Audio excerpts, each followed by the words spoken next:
What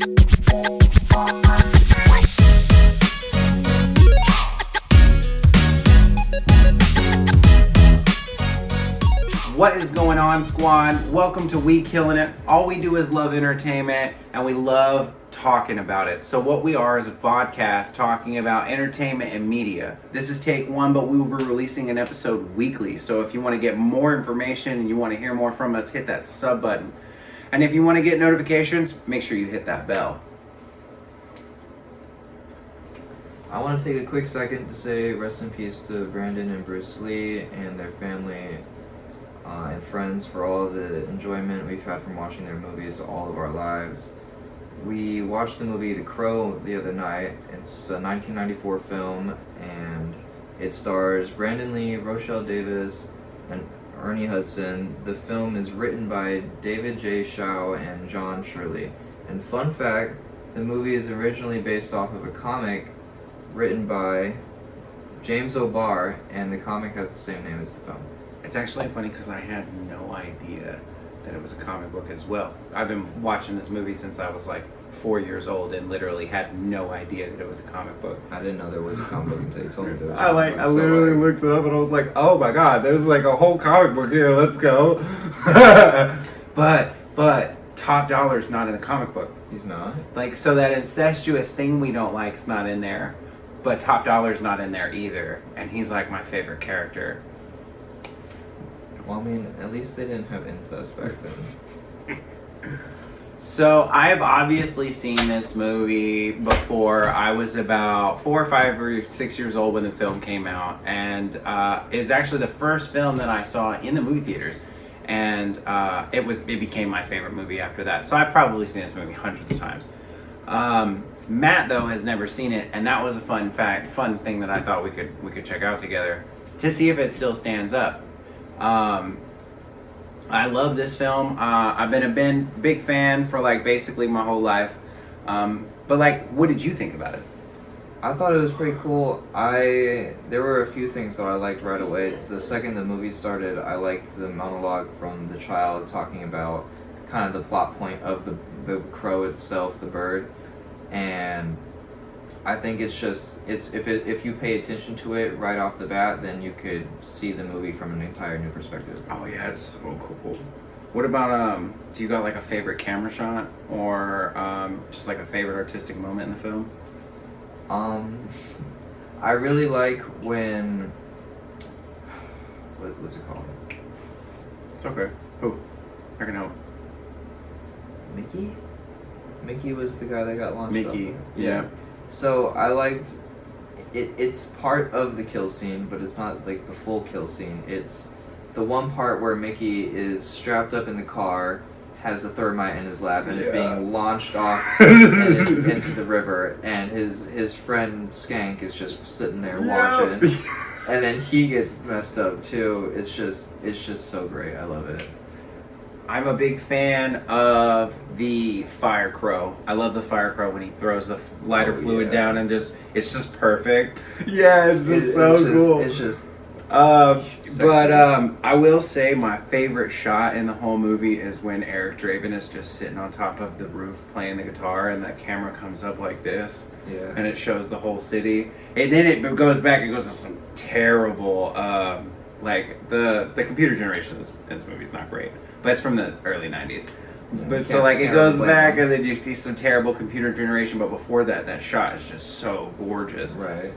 I wanted to also note, like when I was watching, in the beginning as well, it kind of goes through a camera swooping through the city, and like I couldn't help but notice that it looks just like a model city on a table, and someone's taking a little GoPro going through. Oh, with when the bird is flying over the city, yeah, it's crazy. Yeah, man, they did really good with some of the shots, but other shots you can definitely tell. Like, it's either bad CG or just, like, little miniatures. Yeah. So, funnily enough, this is considered a superhero movie. I don't know why there's a lot of murder in it. I guess because maybe he paints his face. I don't know. But what we did want to do is take a second to talk about the differences between how movies are now and how superhero movies used to be. This is in the same time frame and stuff as like Spawn and stuff. So like gory superhero movies were the thing back then. Right. So they had to catch your eyes. Yep. So I mean, I guess so. You've been raised in this, culture of superhero movies. Like literally every third movie that comes out, every Marvel movie that's coming out nowadays is superhero or supervillain related. So, I mean, how different is this to you? Do you see this as a superhero movie? Not at all. No. I see it more as like a revenge film. Yeah, I see revenge. I see like just straight carnal rage out of him, but also like a lunatic crazy vibe, which I feel like they might have labeled it as superhero because in a way he's helping, but if anything he's an anti-hero. Like, that's what I'm saying. He's invincible. He likes to go around saying weird quips and killing people. He does. He's basically like the weird, awkward, dark poetry. He's like Edgar Allan Poe, a rock star, and Deadpool. It's just a great mix. There's a really dark note when it comes to this film. Brandon Lee was shot in the making of this film, and there are a lot of conspiracy theories based around Brandon Lee because of his father and their family, and the conspiracy theories based around Bruce Lee. So we're going to talk about that. It turns out that it was not a murder. There was no replacement of the weapon or any of these lies that we've been told my entire life. I will take a second to go into the manner of his death, and I'll just tell you about it, and we'll tell them. If you have any triggers, just skip it. Trigger warnings. He does die. There is some information about accidental death with a dummy round. So if anybody has any triggers like that, go ahead and skip forward. And we don't want anybody freaking out or anybody having any problems. So the manner of death is as follows. Michael Massey, the actor portraying Funboy, was required to fire a .44 Magnum loaded with blanks at Brandon Lee. The revolver had been inspected days earlier for a previously filmed scene in which it was not fired but needed to be seen loaded. Dummy rounds are used for this, which have a bullet, a spent primer, but no powder. One of the dummy rounds had a bullet, a live primer, and no powder. When test fired, the primer propelled the bullet into the barrel where it stopped. So it just kind of like stuck at the tip of the barrel. Yeah. And nobody checked that. So the main person in charge of the weapons for the day, like the guy, the person on set who was in charge for the weapons was gone for the day. They let him go for the day. And then so the second person who was in charge of the weapons, he went and checked, but he didn't check the barrel. So when they put a blank in there, which has gunpowder, and it had the little dummy part stuck in the barrel, when the round went off, the gunpowder projected the piece, and it fired into Brandon Lee like it was a real bullet, and he died in the hospital. Recently, that happened in a movie called Russ with Alec Baldwin, and someone actually died in that situation too. And Brandon Lee's fiance at the time was an outrage about it. I mean, of course, but it's really important, and the gun safety laws around movies need to be in check because we don't want things like this to happen. How can that happen 20 years later?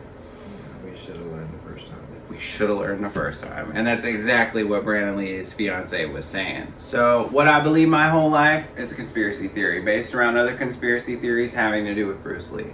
That is everything out of the 5 or 6 articles that I read. They were all the same thing. I just want to talk a little bit about the things that we really loved in this movie. That's what we're about, right? We love films. So I would say that the cinematics in this movie are insane. The DP in this film, which I should have looked up and I will look up next time, it was insane. Like, it's just really great choices from a cinematic point of view.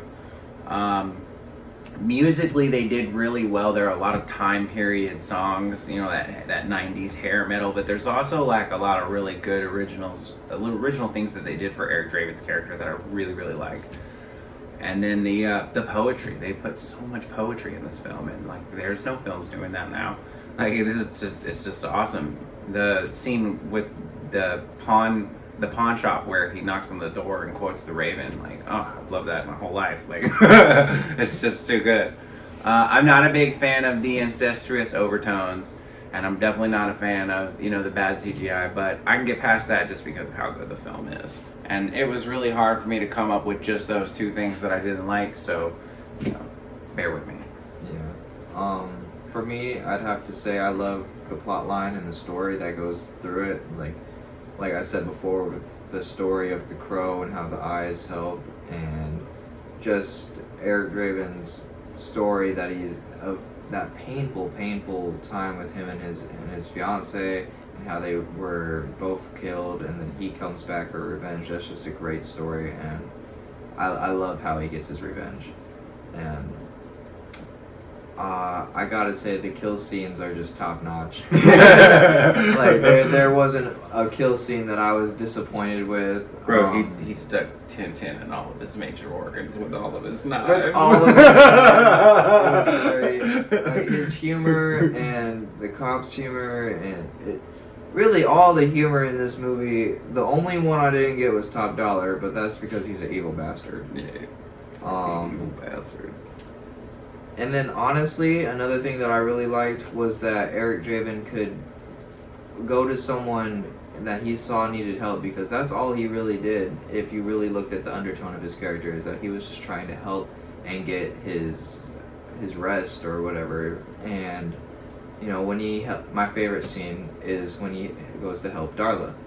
He goes to her after he gets rid of Funny Boy, and he takes the morphine out of her veins and tells her to go back to her daughter and be a good mother. And you can just see like her character change instantly, like the whole thought process. It's just, and he does it with the cop as well. I don't feel like Sergeant got his full story done though. I don't think it was ever resolved, in my opinion. I agree. They only showed that picture, and I feel like they only, like you said, they only did that to add the piece, just to make him connect with Eric on a further level. But he was already connected with Eric at that time, so there was no need for that. There was no need for that, or they could have completed it in some way, and they didn't top off either sides of that coin. Talking about Darla and the morphine being pushed out of her veins, like, that cannot feel good. No. It was all the morphine strictly too. It was no blood, so it was being strained just through pushing poison, straining it through the blood and out the arm. That was insane. I really love that quote. It's actually one of my favorite lines in the film, and it is a quote from the historical fictional character Henry Esmond, and the quote is, "Mother is the name for God in the lips and hearts of little children." And it's true. Go home, be a mother, and help your daughter. She's running the streets. That's all Brandon was trying to tell her. And I'm sorry, that's all Eric was trying to tell her. And by doing so, she went home and she tried to be a mother. And I think you're right, because we never got that with the sergeant. He just stopped smoking cigarettes. He took one last puff and was like, oh. Another thing that I thought was interesting was the show of both sides of the mother and daughter relationship. When she went back the next day and was trying to cook her daughter eggs, you could see how that relationship is supposed to work. That kid has to try and the mother has to try, because the mother was trying, the kid wasn't used to it and thought it was being weird, and then she saw the mom just start giving up and just because like she was being standoffish, and then once the mom was like, oh, okay, forget it, she was like, oh, No, never mind. I'm sorry. I want the eggs. I want them over easy. Let me get the eggs. Right. And so it's important that it shows that to me, because it is important that both sides of that relationship, you can see that in the real world, that needs to happen just like that. Otherwise, it's not going to be healthy. It's not going to be real. Yes. Agree. I agree 120%. 120%. So that was definitely my favorite line, and I love that line. My other favorite line, like I told you guys already, is the quote from the Raven in the pawn shop when he's talking to poor Gideon. And he knocks on the door. Gideon doesn't answer it, so of course Eric breaks the window and walks in and says, "Suddenly there came a tapping as of someone gently rapping at my chamber door." And then he says, "Did you hear me rapping?" It's just so fucking cool, man. It's just so freaking cool. So I have to say, I love those two lines. I love poor Gideon, and it's just good. What are your favorite lines? Well, from that same area of footage, he starts getting quite physical with poor old Gideon. And, Gideon tries to take a shot at him, and he gets thrown over the counter. Yes. Right here. You can't really see it, but Eric goes upside down and then swings in and says, "Mr. Gideon, you're not paying attention." Wah! It's the best. Oh my god. And then to throw another one in there. Skank. I hate Skank. Skank is his namesake, bro. He is like his name. Like, he's nasty. Ain't no way he didn't get that name for a reason. So, but talking about Skank, when he's in the room with Top Dollar and all of his associates before they open fire on Eric, he's sitting next to Top Dollar, and he's like, "Well, are you scared?" And all he shouts out is, "I feel like a little worm on a big effing hook." and he feels like a little worm on a big effing hook. Well, son, your mama must be damn proud. Bro, it's great. It's great. No, the character development in this movie is insane, because we don't actually get a lot of time with the other characters. We barely get any time with 1010, because he dies pretty much right away. And so but even with 1010, there is character development and growth. Even in that point where he's talking to 1010 before he kills him, he gets that information. We find out what kind of person 1010 is. And that's like a 30-second conversation. Right. And really, that's due to the writer and the director, to be able to tell a story like that. You know what I mean? Right. And all we saw before that with 1010 was them riding around in a car and them in a bar, and then exactly. getting shot, and that's it. They killed 1010 right away. We knew all we needed to know about him. He was cool, too. He was cool. He was the knife guy. The knife experts always need. Yeah. See ya. My man was like, "I never miss. Misses every shot." Oh my gosh. So, basically, we love this film. We both found it difficult to find things that we didn't like about it. Overall, I would say it's a good watch. If you have not seen The Crow, go see The Crow. Go watch it. Go see The Crow. Why are you not watching it? Why haven't you seen it? It's actually a really great film to sit down with a buddy and watch too, because some films are solo films, and then some films are when you couch game, they're couch films. Yeah, exactly. Some films are background films, but this is definitely a great film to sit with your buddy and talk about it and talk about how dark the city is, because I see the city in the same vein as that those 90s Batman films, with Gotham's all dark and stuff. It's you have to really look into a shadow to see Mr. Wayne. Yeah, exactly. I would say go for it. What about you, Matt? I definitely recommend giving it a watch. I don't see why you wouldn't. This is just a great movie. It's not very long either, so if you just want to sit down, watch a great movie, this is definitely just a great pick. Yeah, it's a movie that'll keep you off your phone, which nowadays is hard. That's just we got screen time on our phones telling us how long What's your screen time? What's your screen time? What's your average? So I give the movie a 4.5 out of 5 stars. I'm gonna go with the solid 4, and I'm honestly only giving it that 4 because it's missing an entire character's chunk with the sergeant. One of the most important characters too. Yeah, he takes care of the kid the entire time until Eric's back, and it's just like because the sergeant and the kid and Eric are really the most important characters of the whole film. Because like if you take one of those characters out, it changes the whole movie. Right, and the sergeant was covering him up, hiding him, you know, and like he found out about him right away and didn't tell nobody. So like, I feel like the sergeant should have gotten more. He justice. damn sure did find out about it because he was in his office just drawing a picture. It was like, and then his like homegirl comes in and she's like, "You losing it, aren't you?" That was his wife. That was the thing. That's his ex-wife? No, they were still technically married, but they were. It was where we were seeing him was before he got divorced. Oh. So like, but like that. He's in that in between. He's in that in between, but they're getting divorced, and that he still didn't get anything changed in that. He just stopped smoking cigarettes. See, man, I've been watching that movie my whole life. I never noticed that part at all, and it's so funny because like.